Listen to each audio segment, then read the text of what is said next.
terdengar dengan jelas? Terdengar, Ibu.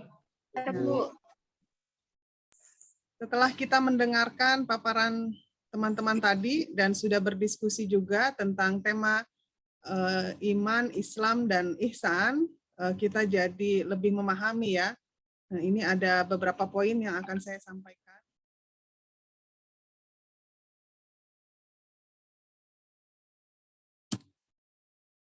Pokok-pokok ajaran Islam itu ada iman adalah kepercayaan ya. Jadi kita punya kepercayaan yang tertanam di hati kita bahwa apa yang difirmankan oleh Allah Subhanahu wa taala kepada nabi kita Nabi Muhammad SAW dan apa yang disabdakan oleh Nabi Muhammad secara baik itu lisan, takrir maupun perbuatannya itu adalah hadis yang juga kita jadikan pedoman dalam kehidupan kita. Nah, kemudian Islam itu sendiri adalah agama yang diturunkan oleh Allah Subhanahu wa taala kepada Nabi Muhammad SAW. Islam adalah agama penyempurna semua agama. Islam juga agama yang terakhir, nabi yang terakhir juga ya, Nabi Muhammad. Jadi kalau misalnya ada ajaran mengaku ajaran Islam tetapi dia mengakui nabi lain selain Nabi Muhammad, maksudnya nabi terakhir selain Nabi Muhammad, maka sudah pasti itu adalah aliran yang sesat. Kemudian ihsan ini adalah cara bagaimana seharusnya kita beribadah kepada Allah Subhanahu wa taala. Iman ini kalau menurut bahasa artinya percaya ya, sedangkan menurut syara ini adalah kita mengucapkan dengan lisan, dibenarkan dengan hati, dan dikerjakan dengan segenap anggota tubuh. Dengan demikian, iman itu keyakinan dalam hati yang terucap dan diwujudkan dalam amal perbuatan. Jadi ada 3 aspek. Nah, kalau menurut Al-Quran, iman ini adalah keyakinan yang mantap di dalam hati. Jadi kita sudah mantap memeluk agama Islam, tidak bisa digoyahkan lagi. Kita yakin dan percaya bahwa Allah itu adalah Tuhan yang esa, Tuhan yang hanya satu, pencipta alam semesta ini, yang maha benar, sumber kebenaran dan pemberi kebenaran, dan tidak ada yang kita percayai selain kepada Allah. Jadi kalau misalnya ada masyarakat yang mengaku beriman kepada Allah tetapi masih ke dukun, masih misalnya percaya ramalan gitu ya, ke tukang ramal dan lain sebagainya, itu sudah terkategori syirik ya, percaya kepada selain Allah. Nah, kemudian ada rukun iman ya di dalam Islam itu. Yang pertama adalah beriman kepada Allah, lalu beriman kepada malaikat Allah. Meskipun kita tidak bisa melihat Allah, kita tidak bisa melihat malaikat, tapi kita beriman, kita meyakini bahwa ada Allah yang Maha Esa, kemudian ada malaikat, ya, kemudian kita juga percaya kepada kitab-kitab Allah. Kita pernah belajar ya tentang agama Samawi. Jadi sebelum agama Islam itu ada agama Samawi dan ada kitab sucinya.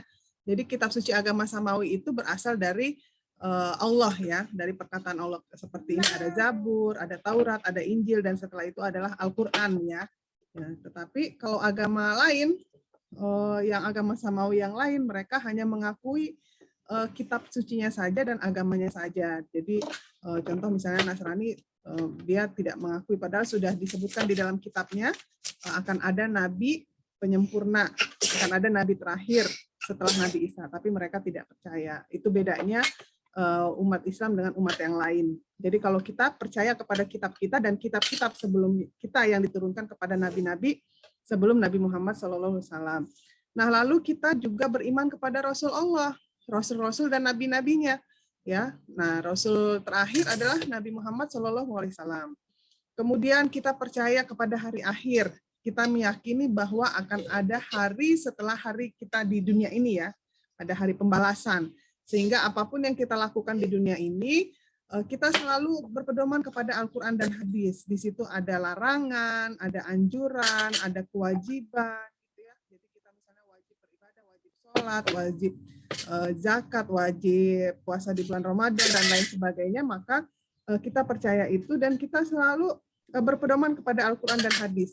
Jadi kalau berbuat baik, akan mendapatkan pahala, ganjarannya surga. Sementara sebaliknya, kalau kita berbuat jahat, kita durhaka kepada orang tua, kita tidak berbuat baik kepada sesama, maka dia berdosa dan pembalasannya adalah neraka. Jadi kita selalu mengingat itu dalam perilaku kita.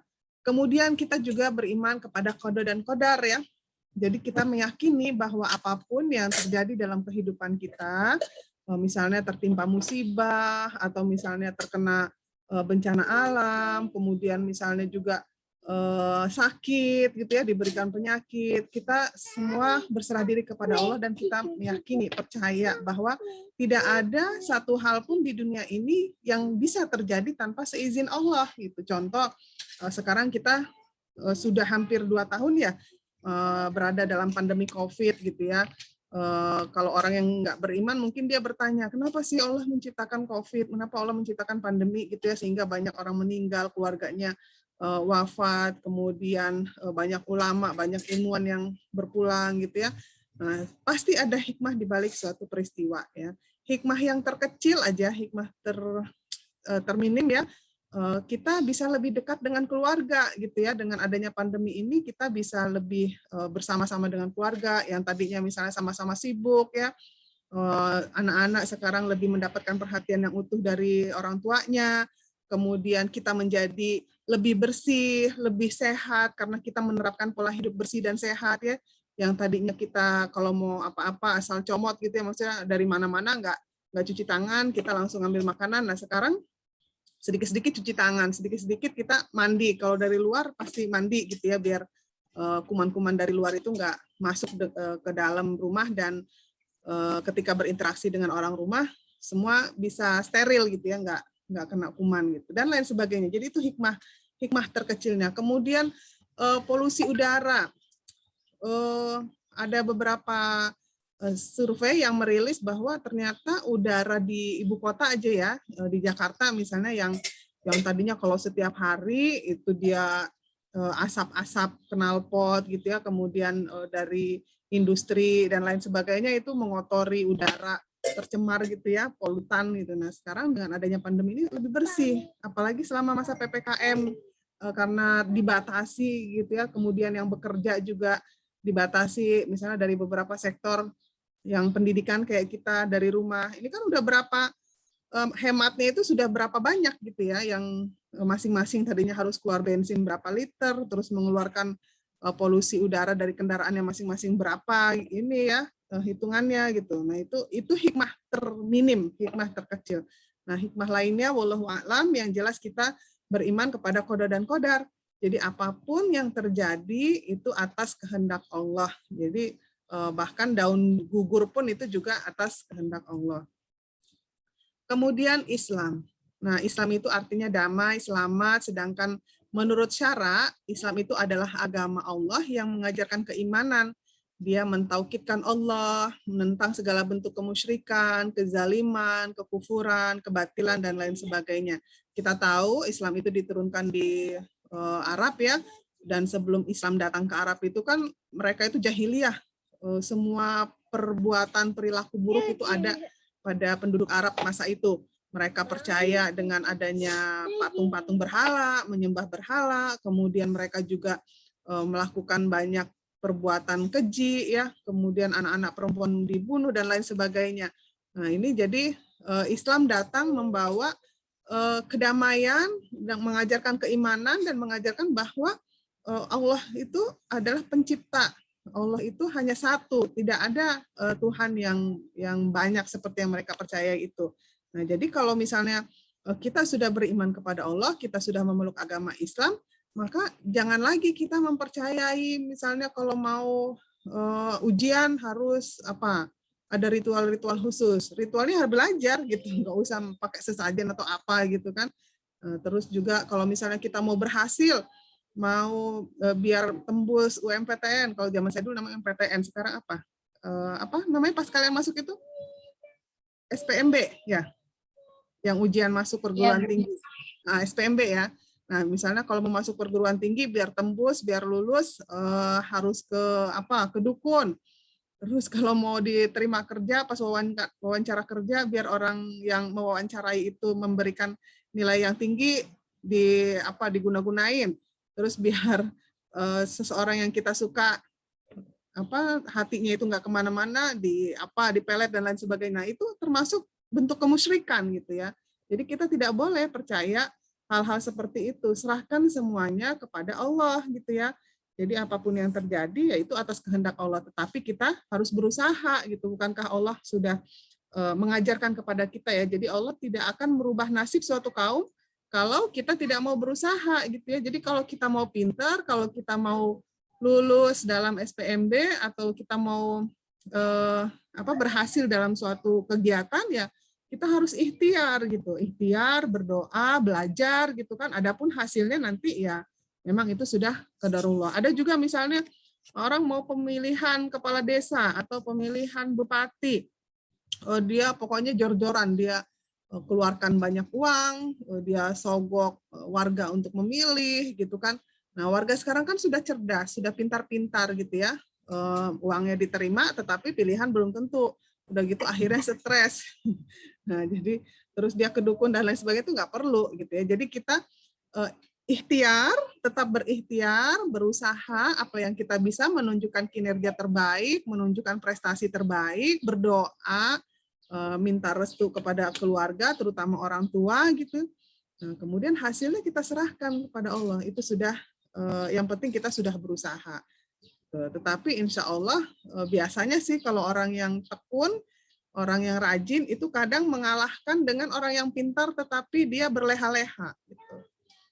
Misalnya contoh kalian dulu waktu di sekolah ya, baik itu di pesantren, apakah misalnya di SMA ataupun di aliyah gitu ya, pasti kan kalian tuh punya tuh teman-teman yang jadi rujukan seperti bintang pelajar atau misalnya apa bintang pelajar itu pokoknya yang paling top di sekolah gitu kan, yang pintar gitu kan, tetapi dia akhirnya biasa-biasa aja, dia karena merasa sudah pintar, dia nggak mau belajar, dia ini itu akan kalah dengan teman-teman yang biasa-biasa saja secara IQ, tetapi dia tekun, rajin, gitu kan, bersungguh-sungguh dalam belajar, gitu. Nah itu bisa merubah nasibnya. Jadi nanti, apalagi kalau kalian nanti sudah lulus nih, sudah masing-masing sudah ada pekerjaan, gitu, nanti akan kelihatan.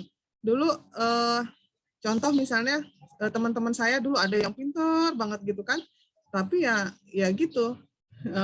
Kalau nasib ke depan itu ya dari usaha juga, dari ikhtiar, dari doa, dan dari kesempatan. Kadang sama-sama pintar, tetapi kesempatannya nggak ada gitu. Makanya segala sesuatu kita sandarkan kepada Allah, berdoa. Lalu Islam itu dibangun dan ditegakkan atas 5 perkara. Yang pertama syahadat, bersaksi bahwa tiada Tuhan selain Allah dan Nabi Muhammad adalah utusan Allah. Nah, misalnya ada kemarin ada pertanyaan ya di mata kuliah studi Islam, saya lupa apakah dari kelas 1C atau 1D. Jadi menanyakan kan kayak kita ini kan Islamnya Islam keturunan ya. Jadi sejak lahir orang tua kita, kakek nenek kita dan mungkin di atas kita nenek moyang kita juga sudah Islam. Jadi kita ini Islamnya keturunan. Nah, begitu juga dengan agama lain.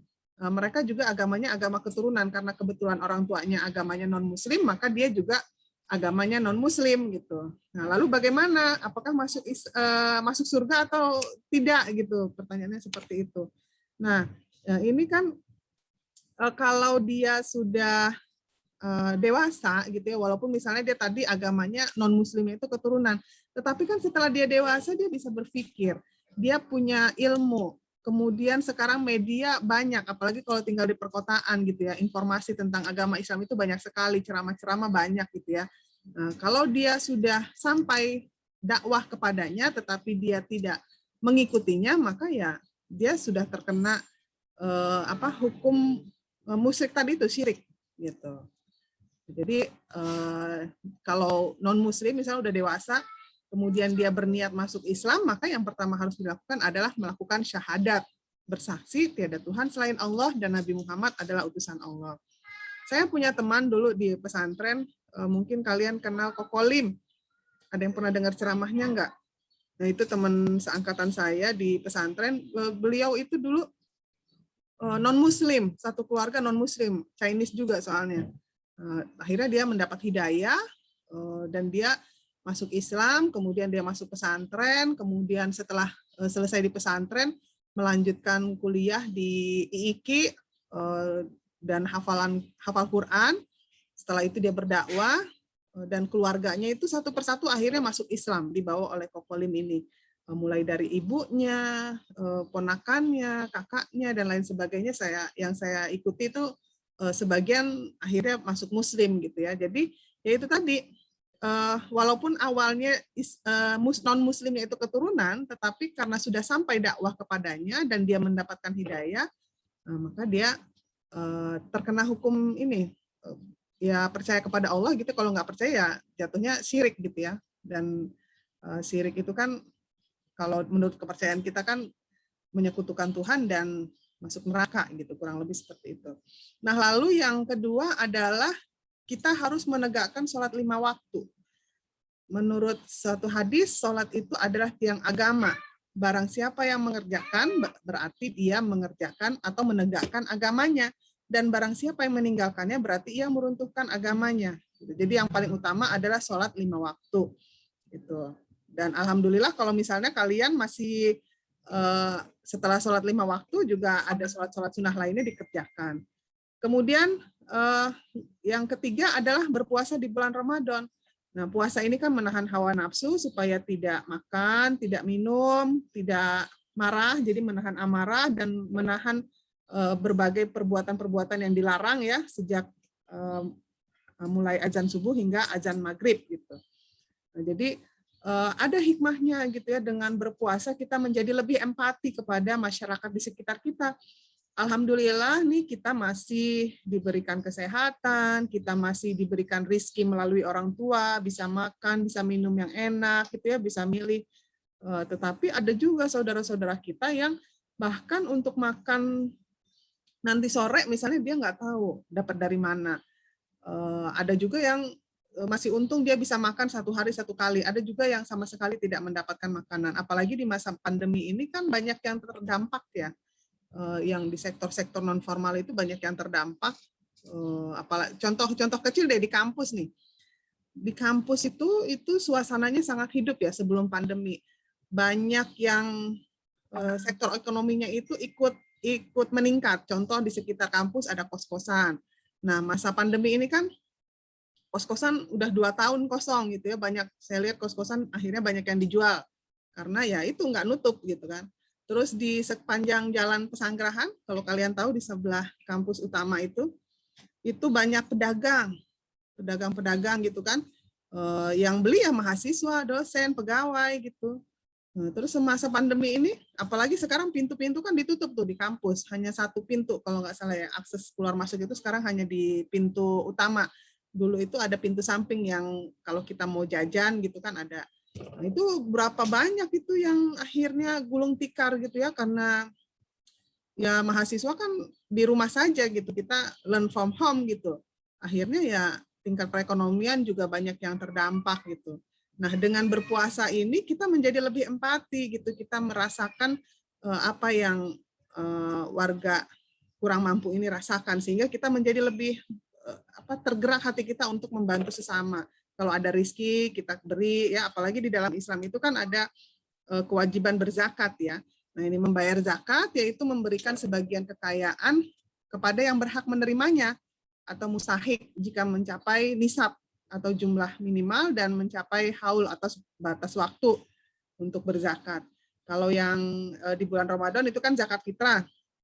Nah, ada juga misalnya zakat mal, zakat penghasilan, ada juga zakat pertanian. Jadi misalnya itu beda hitungannya kalau pertaniannya menggunakan air irigasi atau dia hanya berdasarkan air hujan saja gitu. Karena kalau berdasarkan air hujan aja kan dia berarti nggak bayar. Tapi kalau pakai irigasi kan ada pengeluaran yang harus dikeluarkan. Jadi lebih sedikit bayar zakatnya. Ada hitung-hitungannya. Nah, ini juga zakat ini membantu mengurangi kesenjangan antara yang kaya dengan yang kurang beruntung tadi gitu ya. Di Indonesia ini potensi zakat itu banyak dan besar sekali gitu. Kalau apalagi di Jakarta ya, di Jakarta ini kan perputaran uangnya itu sangat besar ya. Jadi kalau misalnya masing-masing punya kesadaran untuk membayar zakat, misalnya zakat malnya 2,5%, nah itu udah berapa? Kalau nggak salah pernah disebutkan di media itu triliunan. Dan zakat itu juga kalau dikelola dengan baik itu bisa digunakan untuk hal-hal yang apakah misalnya membantu anak yatim ya, untuk panti yatim, atau misalnya untuk membangun sekolah madrasah, atau bisa juga untuk pembangun. Kalau tempo hari itu sempat rame tuh, pemerintah menawarkan agar dana abadi dan zakat itu bisa untuk infrastruktur gitu. Nah, itu yang pro kontranya itu, karena kan zakat itu kan penerimanya itu kan sudah ditentukan gitu ya, mustahiknya itu siapa saja, ada golongannya.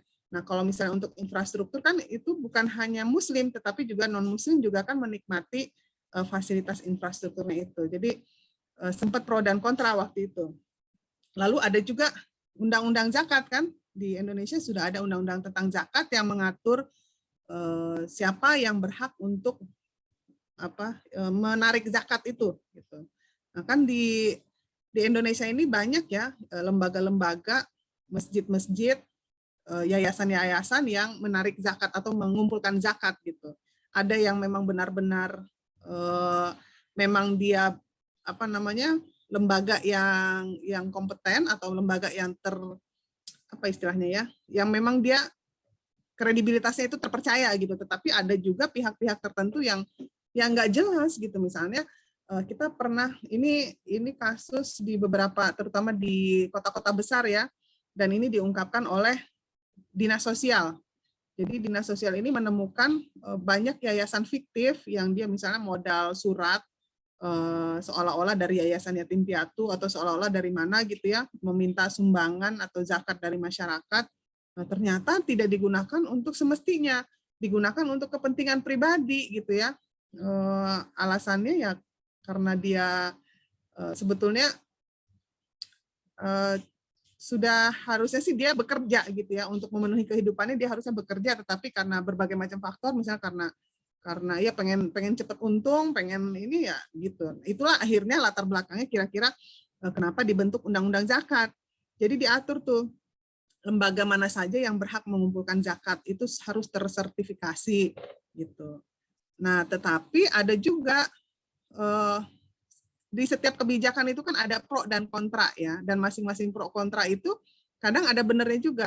Sebagian masyarakat Indonesia itu kan dekat dengan warganya, dengan masyarakatnya. Mereka tahu siapa di lingkungannya itu yang membutuhkan, siapa di lingkungannya itu yang berhak menerima atau sebagai mustahik gitu ya.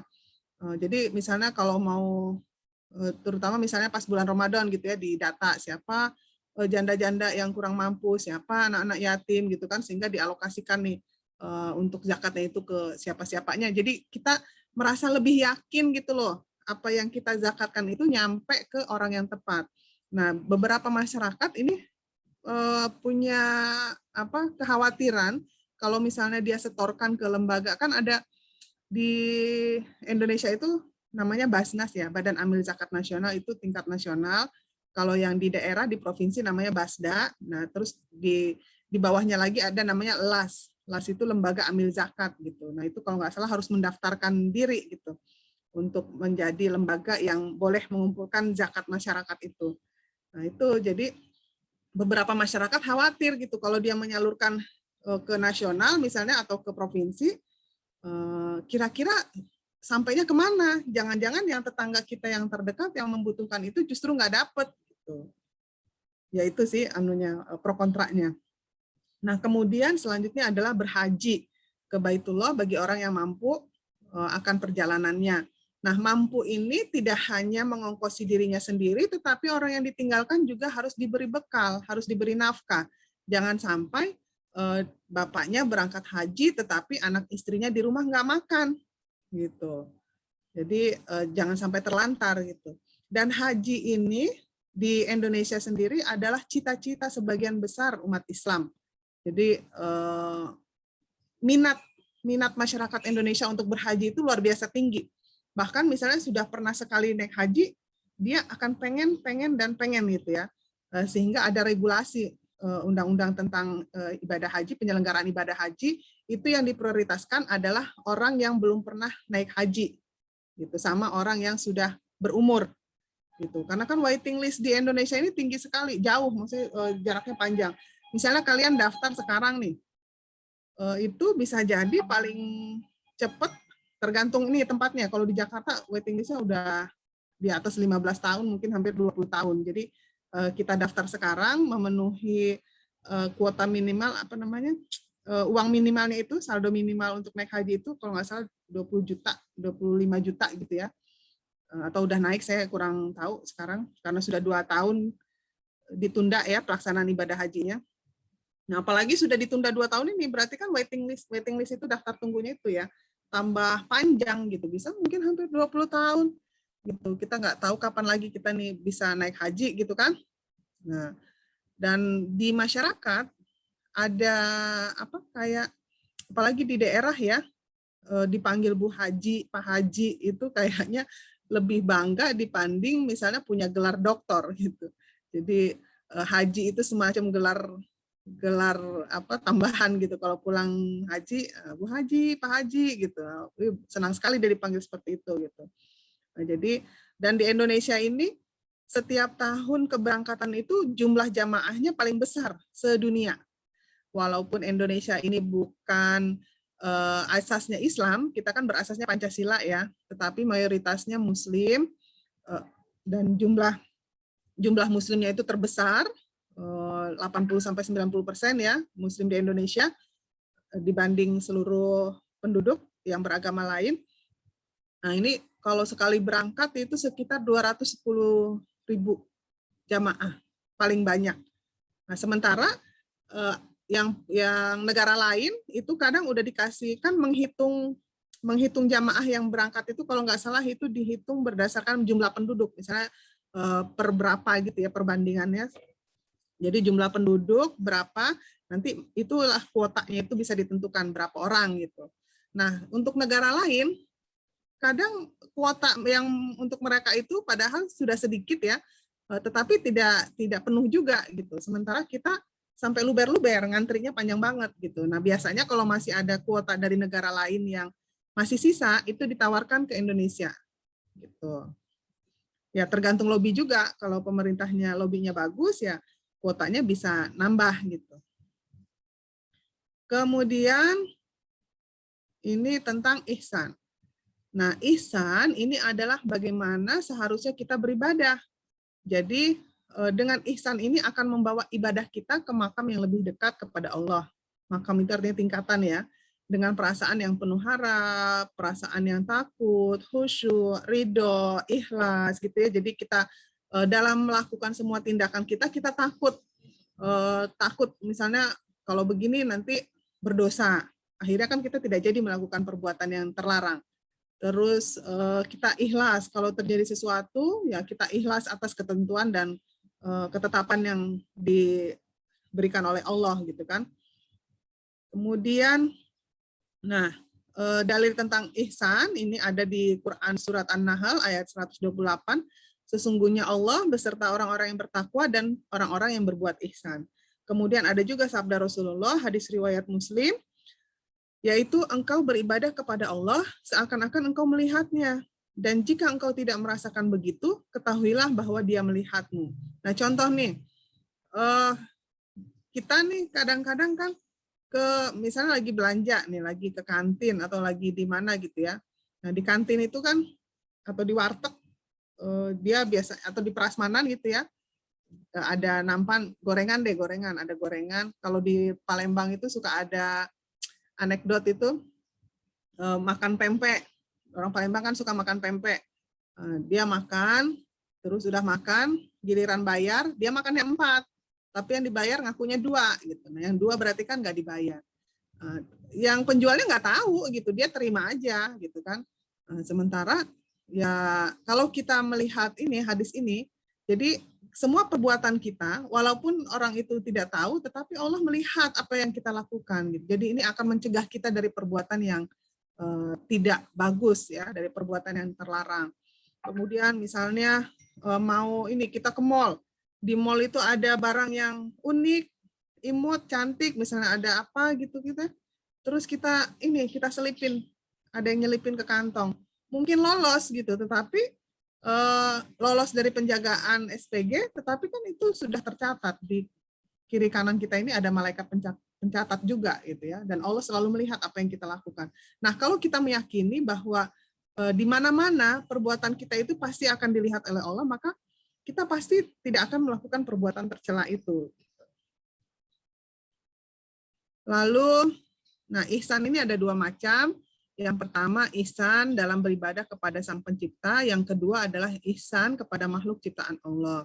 Nah, ihsan yang beribadah kepada Allah ini dalam bentuk ibadah khusus seperti sholat, puasa, dan lain sebagainya, maupun ibadah umum atau ibadah sosial.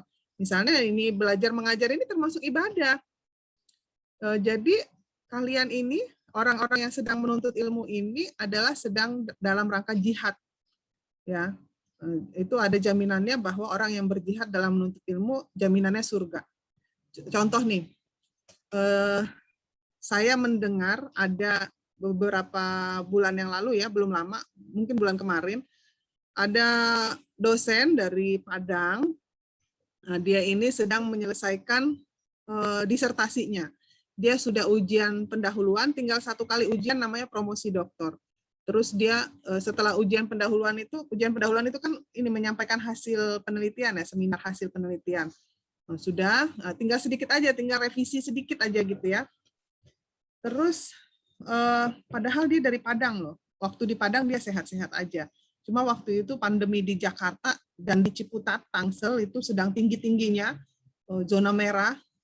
Rupanya dia terpapar dan dia sakit di kosannya sampai akhirnya tidak tertolong, berpulang di rumah sakit gitu ya. Nah ini kalau melihat dia wafat dalam rangka menuntut ilmu, insya Allah jaminannya adalah surga gitu ya. Jadi belajar mengajar kan diajarkan, kita sering diajarkan ya, kalau kita mengajarkan walau kana ayah, walaupun cuma satu ayat, walaupun cuma satu huruf kepada sesama kita gitu ya, nah itu akan mendapatkan pahala gitu. Nah ini makanya alhamdulillah kalian kan di tarbiyah nih ya. Kalau tarbiyah itu kan insya Allah jadi guru gitu. Jadi insya Allah dapat dua benefit, duniawi dan ukhrawi. Jadi duniawinya kita bisa ya mendapatkan salary atas jasa yang kita lakukan dengan mengajar, dan ukhrawinya juga kita mendapatkan pahala karena kita mengajarkan, apalagi kalau yang diajarkannya adalah ilmu agama gitu ya, ayat-ayat Al-Qur'an dan lain sebagainya. Nah, jadi ada dua gitu. Tapi profesi apapun itu juga baik ya. Yang penting kita selalu memulai kegiatan kita dengan menyebut nama Allah. Bismillahirrahmanirrahim. Jadi apapun yang kita lakukan sesuai dengan niatnya ditujukan atas nama Allah. Gitu. Insya Allah semua menjadi amal ibadah dan berpahala ya. Nah kemudian ihsan kepada makhluk ciptaan Allah. Yang pertama adalah ihsan kepada orang tua. Nah ini kalian kan sudah kuliah, kalian harus banyak-banyak bersyukur. Di antara semua teman angkatan kalian, coba kalian ingat-ingat lagi ya, teman SD, teman SMP, teman SMA, itu kan tidak semuanya punya kesempatan seperti kalian bisa menempuh pendidikan tinggi. Gitu. Jadi bagaimana cara bersyukurnya? Ya dengan rajin belajar, berbakti kepada orang tua, mendoakan orang tua, semoga dimudahkan semua urusannya, semoga dilancarkan pekerjaannya, dimurahkan rezekinya, gitu ya, sehingga kalian bisa menyelesaikan pendidikan dengan baik atas biaya orang tua, misalnya gitu. Nah, kemudian bersyukurnya juga harus menyayangi orang tua, menghormati dan berbakti kepada orang tua, gitu. Nah, di masa pandemi ini adalah saat yang tepat bagi kalian untuk lebih berbakti kepada orang tua. Hal-hal kecil aja, nggak usah besar-besar.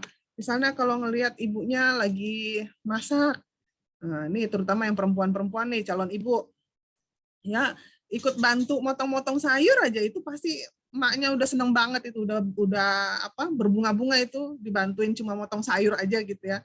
Apalagi kalau misalnya kalian ngebantu semua pekerjaan rumah gitu, luar biasa. Laki-laki juga harus membantu di rumah gitu ya. Jadi tidak ada misalnya yang bekerja di domestik harus perempuan, enggak juga. Laki-laki juga harus membiasakan diri. Kan bisa nyapu gitu kan. Terus kalau masih punya adik, sekarang kan lagi PJJ, dibantuin adiknya PJJ, diajarin. Itu meringankan sekali ya, meringankan orang tua ya. terutama ibu di masa pandemi ini, beban ibu itu menjadi lebih tinggi karena dia selain mengurus urusan domestik, kemudian dia juga harus mengajar anak yang PJJ gitu kan. Nah, itu jadi double itu pekerjaannya. Nah, kalau kalian membantu adik-adik yang punya adik atau ponakan gitu ya, bantu PJJ sini deh, apa yang nggak ngerti sini abang contohin, abang ajarin, atau kakak ajarin gitu. Oh, itu pasti orang tua kalian tambah bangga sama kalian gitu ya. Nah, kemudian ihsan kepada kerabat karib, sama saudara, sama keluarga, sama tetangga ya, sama sesama manusia. Saya minum dulu ya.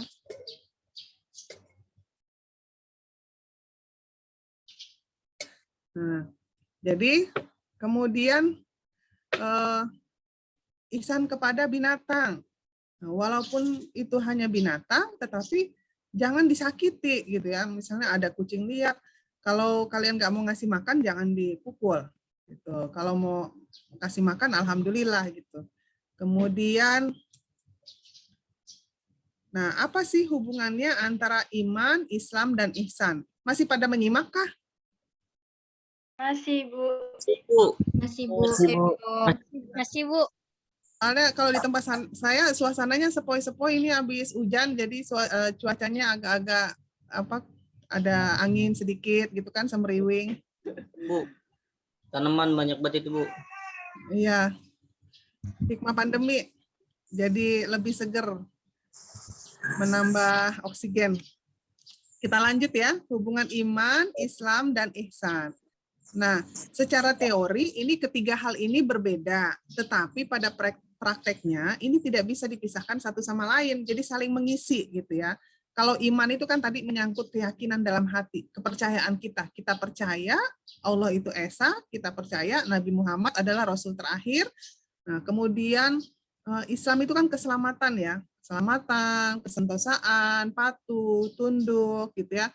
Nah, dengan kita menjalankan ibadah dengan baik, kita merasa aman, tentram, nyaman gitu ya, rasanya plong gitu, lega gitu ya. Saya mungkin pernah mencontohkan ya, contoh misalnya beberapa selebriti, sekarang kan lagi digandrungi Korea tuh. Kalau kita ngelihat orang Korea itu kan cakep-cakep ya, putih-putih, bening-bening, itu kayaknya nyamuk aja kepleset itu kalau dia nemplok itu. Iya, Bu, ganteng, Bu. Cakep-cakep gitu kan, terus tenar, famous sedunia gitu kan, apa tuh yang grup musik boy band yang lagi tenar, jadi dia baru upload di YouTube, yang nonton sudah ribuan ya, udah ratusan, udah jutaan penduduk seluruh dunia. Jadi kan tenar, kaya, cakep gitu kan, tetapi ternyata kalau kita cermati lagi, mereka punya ada sesuatu yang kurang gitu ya, hampa, hidupnya hampa gitu ya. Ternyata kekayaan itu tidak menjamin kebahagiaan, kecantikan, kegantengan itu nggak menjamin kebahagiaan juga gitu kan, ketenaran juga tidak, karena banyak orang-orang selebritis Korea itu yang melakukan bunuh diri gitu karena yaitu tadi ada hal yang hampa gitu.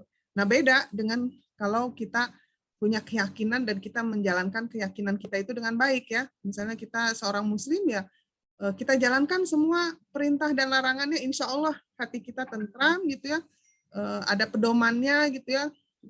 Ibarat kata tuh kalau kita ke hutan, kita itu punya penunjuk jalan, kita punya pedoman, kayak ada yang nuntun gitu ya, kita tahu jalan keluarnya.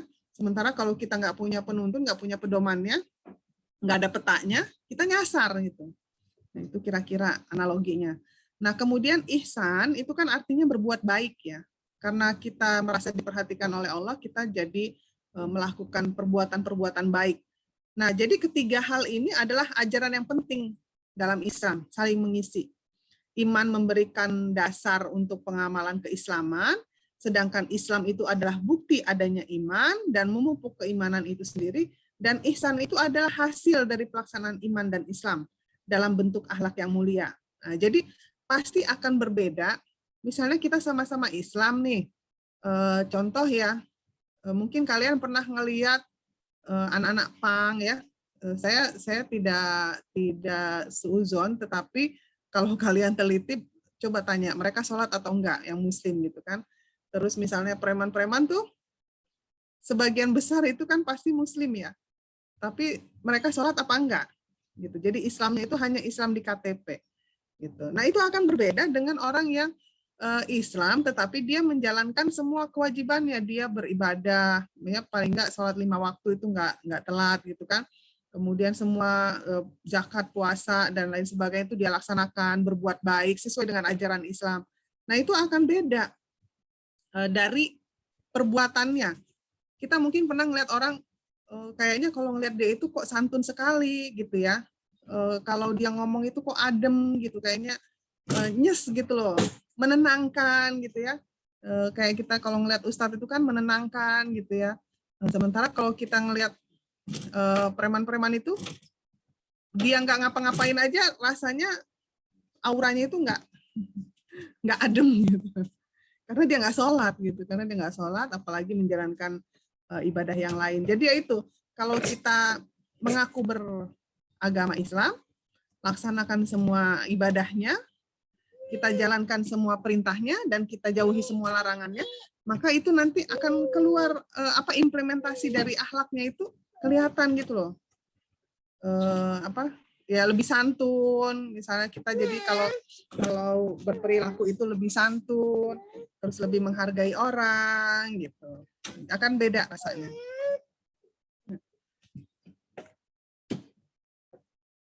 Oke, terus sedikit lagi ya. Jadi iman, Islam dan ihsan ini satu kesatuan yang tidak bisa dipisahkan ya. Semuanya harus kita laksanakan dalam kehidupan sehari-hari kita.